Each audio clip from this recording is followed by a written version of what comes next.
নমস্কার বন্ধুরা। কচু শাকের মাছে মাথা দিয়ে তরকারি ভালোবাসে না এমন বাঙালি বোধহয় ভূভারতে নেই। আমরা কচু শাকটাকে প্রথমে সিদ্ধ করে রেখেছি, সঙ্গে আলুটা একটু ভেজে রেখেছি। এর সঙ্গে আমরা নিয়েছি টমেটো বাটা, মাছের মাথা, যে কোনো মাছের মাথা নিতে পারেন, পেঁয়াজ বাটা, আদা রসুন বাটা আর একটু মৌরি বাটা। একটা কড়াইতে আমরা সর্ষের তেল দিয়েছি। এই রান্নাটা সর্ষের তেলেই ভালো লাগে, আপনারা তবে চাইলে সাদা তেলও করতে পারেন। আমরা এর মধ্যে দিয়ে দিয়েছি 5 ফোড়ন, শুকনো লঙ্কা আর একটু তেজপাতা। এটা ভাজা হয়ে গেলে আমরা দিয়ে দেব পেঁয়াজ বাটাটা। পেঁয়াজটা যখন ভাজা হয়ে যাবে আমরা দিয়ে দেব আদা বাটা আর রসুন বাটা আর সঙ্গে মৌরি বাটাটা। এই মিশ্রণটা আমাদেরকে 2-3 মিনিট কষিয়ে নিতে হবে। তারপরে আমরা দিয়ে দেব টমেটো বাটাটা।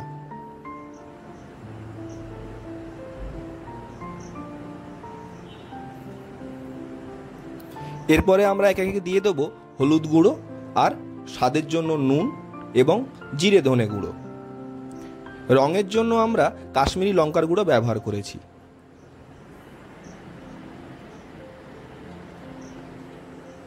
মশলাটা ভাজা হয়ে গেলে তারপরে আমরা একটু জল দিয়ে মশলাটাকে ভালো করে কষিয়ে নেব। এতে মশলাটা তেলও ছেড়ে দেবে।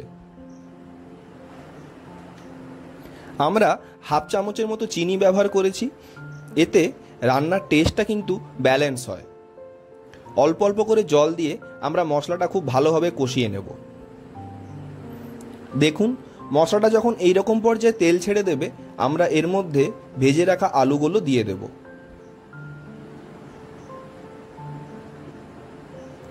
মিনিট 4-5 আলুগুলোকে কষিয়ে নিয়ে তার মধ্যে আমরা কচু শাকটা দিয়ে দেব।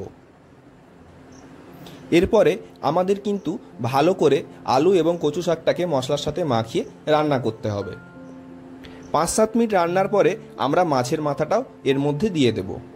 এইবারে এই তরকারিটা রান্না হতে আর 10-12 মিনিট মাত্র সময় লাগবে।